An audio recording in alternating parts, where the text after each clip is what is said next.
it just it just hit me so hard, and I didn't know what to do with my emotions at the moment because I needed to stay calm for her. And she was so out of it, and then she came back into her body, and Bella was drinking milk from her. So now Bella is going to get some of the sedation drugs. And it's just,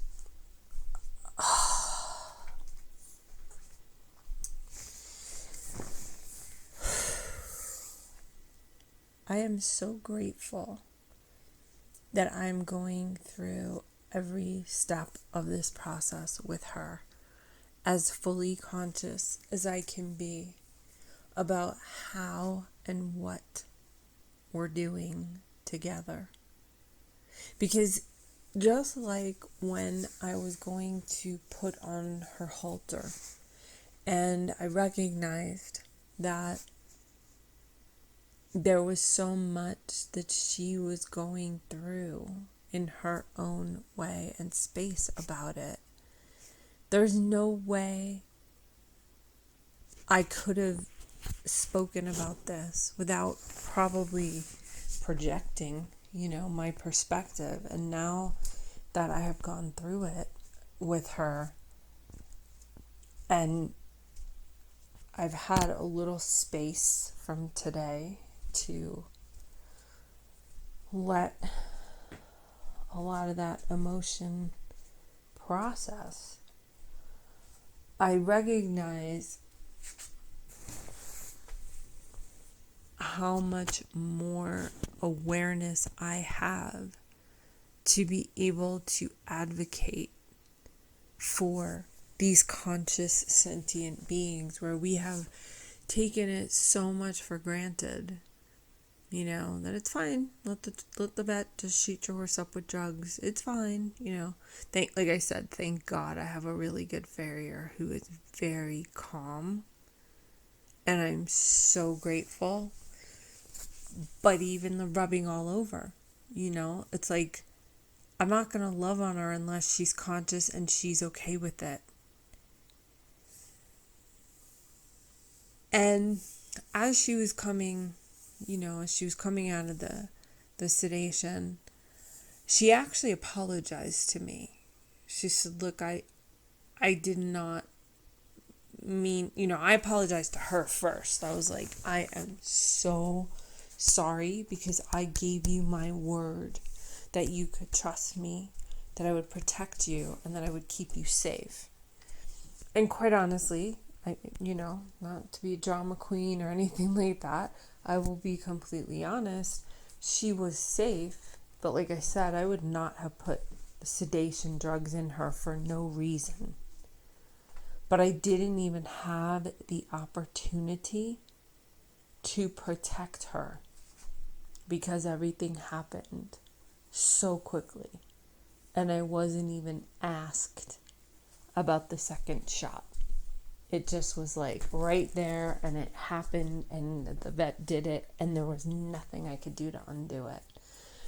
That made me personally feel horrible, that I gave my word to my horse that she could trust me and that she was safe, and I would tell her step by step what was happening. But as she was coming out of the sedation drugs, she actually apologized to me, like realizing she didn't have to be as adamant as she was about her legs. But I'm glad that she is.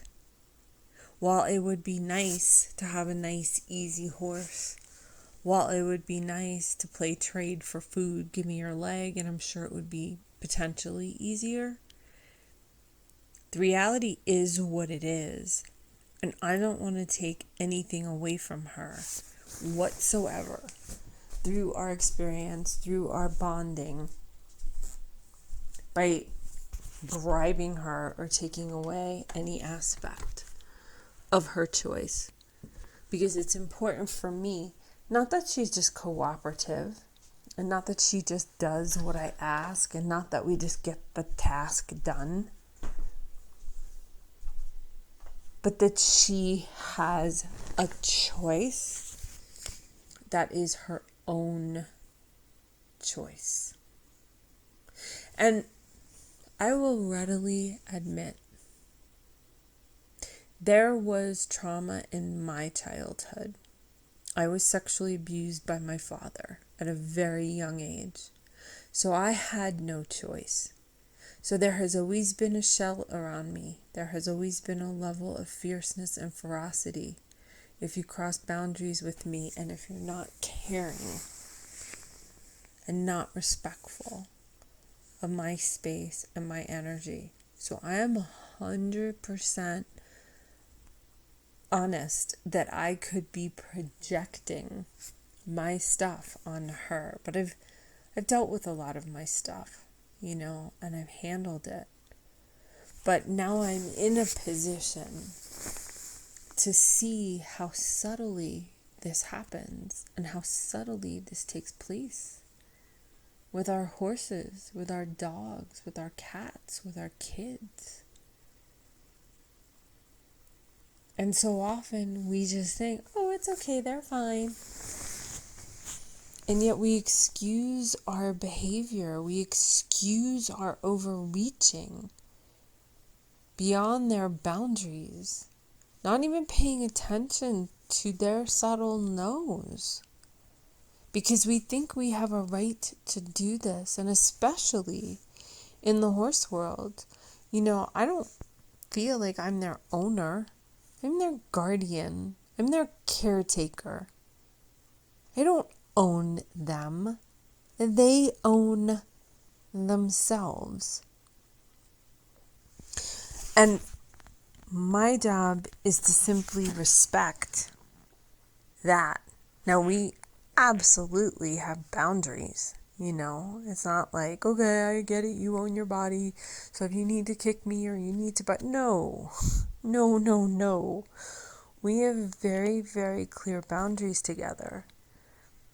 But just like I have boundaries for them of what's acceptable behavior and what's not, I'm seeing through this process that they have every right to have very clear boundaries with me as well, that I need to be respectful of.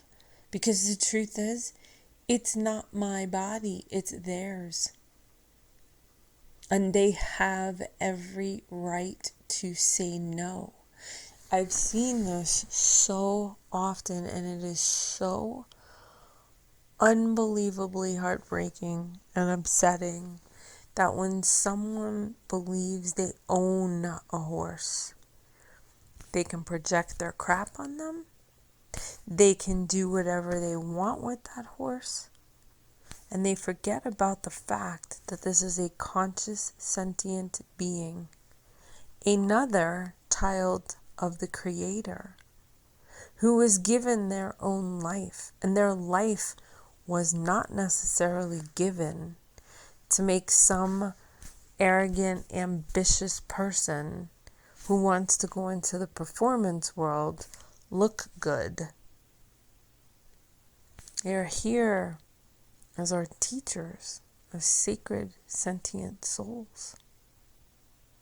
And they have a right to be respected. We were created to coexist and co-create heaven on Mother Earth together.